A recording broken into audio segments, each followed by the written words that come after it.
घर और किचन के कुछ काम इतने डिफ़िकल्ट होते हैं कि कई बार उन्हें करने में परेशानी भी होती है और कई बार तो हमारा मन भी नहीं लगता है। लेकिन ऐसे कामों को अगर हम कुछ टिप्स और हैक्स के साथ करें तो हमारी मुश्किल आसान हो जाती है।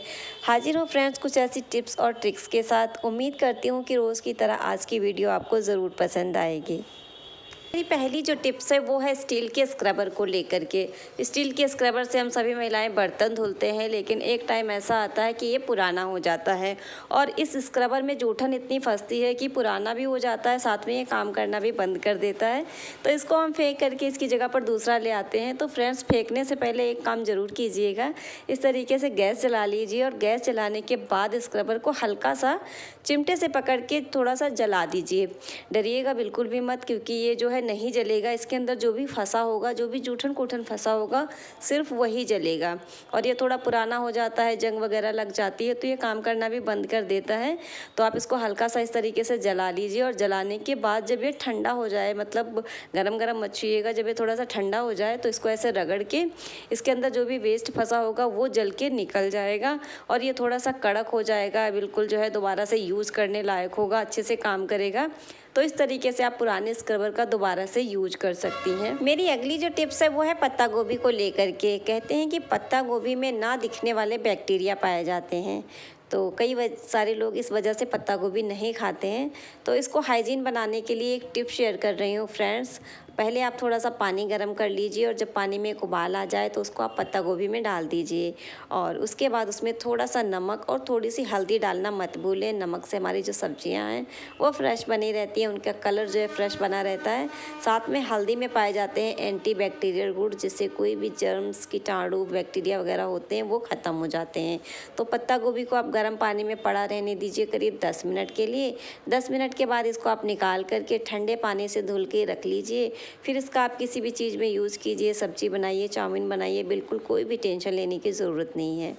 कई बार हमें जल्दी होती है, लेकिन कुछ काम जो ऐसे होते हैं कि वो जल्दी होते ही नहीं है। जैसे कि यहाँ पर देखो, अभी मैं आटा छाल रही हूँ और करीब मैंने 6-7 जो है राउंड ऐसे ऐसे चाले हैं, तब जाकर कहीं आटा गिरा है। तो बहुत ही अच्छी सी टिप्स है किचन में। अगर आप आटा छाल रही हैं, आपको जल्दी है, तो अपने हाथ की आप 2 चूड़ियाँ डाल दीजिए चलनी में, चाहे कांच के हों चाहे कड़े हों, कोई भी हो, इस तरीके से डाल दीजिए और देखिए कितनी जल्दी जो है आटा चल रहा है। तो इसकी जगह पर आप सिक्के भी यूज़ कर सकती हैं, लेकिन क्या होता है हर बार किचन में सिक्के नहीं होते, लेकिन चूड़ियाँ हम सभी के हाथों में होती हैं। तो ये बहुत ही अच्छी सी टिप्स है, एक बार ट्राई ज़रूर कीजिएगा। कई बार क्या होता है, हम इस तरीके के कप लेकर आते हैं लेकिन हमें इनकी ज़रूरत नहीं होती है यूज़ करने की, तो इनको हम ऐसे ही रख देते हैं कहीं पर भी। तो एक तो ये स्पेस बहुत लेते हैं, दूसरा जो इनके हैंडल होते हैं इनके टूटने के बहुत चांस होते हैं। तो इनको जब भी आप रखिए तो इस तरीके से रखिए जैसे मैं यहाँ पर रख रही हूँ। एक कप के अंदर जो है हैंडल कर दीजिए दूसरे कप का, ऐसे यहाँ पे इस तरीके से। तो ये देखिए इस तरीके से जो हैंडल है वो आप कप के अंदर कर दीजिए, तो चारों कप आपके ऐसे जो है हो जाएंगे, बिल्कुल एक डिज़ाइन जो पैटर्न जैसा है वो बन जाएगा।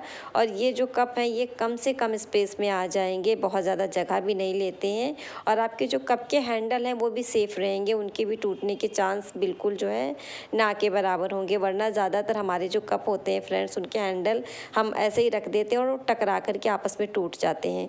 तो इनको आप किसी डिब्बे में रख दीजिए या किसी भी पॉलीथीन में इस तरीके से करके बांध के रख दीजिए और जब भी आपको ज़रूरत हो आप दोबारा से निकाल लीजिए। तो ये एक तो हमारे अलमीरा में या कहीं पर भी हम रखें स्पेस कम लेते हैं, दूसरा बिल्कुल सेफ़ रखे रहते हैं। तो इस तरीके से जो है कप रखने का बिल्कुल नया आइडिया है, वैसे तो हम ऐसे ही रख देते हैं ज़्यादातर। तो इस तरीके से मत रखिएगा, अगली बार से इस तरीके से रखिएगा, आपके जो है कप बिल्कुल सेफ़ रखे रहेंगे। मेरा अगला हैक है इमाम दस्ते को लेकर के। ये छोटा सा इमाम दस्ता हम सभी के किचन में होता है और हमें इसकी सुबह शाम दोनों टाइम ज़रूरत पड़ती है अदरक लहसुन कूटने के लिए। लेकिन 2 प्रॉब्लम होती हैं जब भी इसको हम यूज़ करते हैं, तो ये खटखट बहुत करता है। दूसरे जब इसको हम ऐसे ही रख देते हैं धुलकर, तो इसके अंदर धूल मिट्टी मच्छर वगैरह पड़ जाता है। तो उससे बचने के लिए फ्रेंड्स एक टिप्स है, आप एक सॉक्स ले लीजिए, पुराना सॉक्स हो लेकिन थोड़ा सा मोटा सॉक्स हो तो बहुत अच्छा होगा, और इसको इस तरीके से पहना दीजिए दीजिए। तो इससे क्या होगा, जब भी हम अगली बार कुछ इसमें कूटेंगे अदरक लहसुन वगैरह, तो ये खटखट की आवाज़ नहीं करेगा।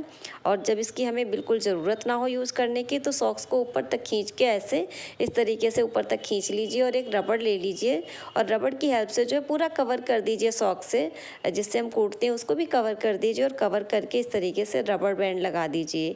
और उससे क्या होगा, इसके अंदर धूल मिट्टी मच्छर वगैरह नहीं जाएगा, वरना हम इसको ऐसे रख देते हैं तो इसके अंदर धूल वगैरह पड़ जाती है।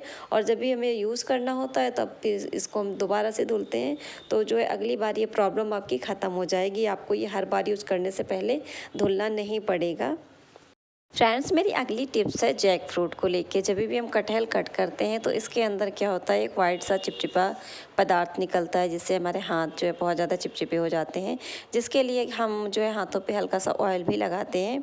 लेकिन कई बार क्या होता है, ये थोड़ा सा हार्ड होता है, कट करने में मुश्किल होती है और फिर हमारे हाथों की हालत ऐसी हो जाती है। तो इसको जो है सही करने के लिए आपको लेना है थोड़ा सा सरसों का तेल, और आपको इस बार जो है थोड़ा सा ज़्यादा लेना है। पहले जो है हम कम ही लेते हैं, कई बार क्या होता है नाइफ वगैरह फिसलने का डर होता है, तो कम लगाइए। लेकिन जो है इसको क्लीन करने के लिए आप थोड़ा सा ज़्यादा ले लीजिए और अच्छे से लगाने के बाद इसको धोइए मत। कोई भी पुराना कपड़ा ले लीजिए जिससे आप अपना किचन काउंटर वगैरह क्लीन करते हैं। तो इस तरीके से मैंने वही कपड़ा लिया है और फिर अच्छे से पोंछना है अपने हाथों को। तेल लगाने के बाद थोड़ा सा जो है हाथों पे मसाज करनी है, फिर अच्छे से पोंछना है। तो इससे जो वाइट सा चिपचिपा निकलता है दूध जो उसका जैक फ्रूट का हमारे हाथों पे चिपक जाता है, तो वो बिल्कुल छूट जाएगा बिल्कुल भी। और इसके बाद आप अपने हाथों को जो है वॉश कर लीजिए, वरना अगर हम डायरेक्ट पानी से धुलते हैं तो वो चिपचिपाहट नहीं जाती है, हाथ हमारे जो है चिपचिपाहट रह जाती है हाथों में।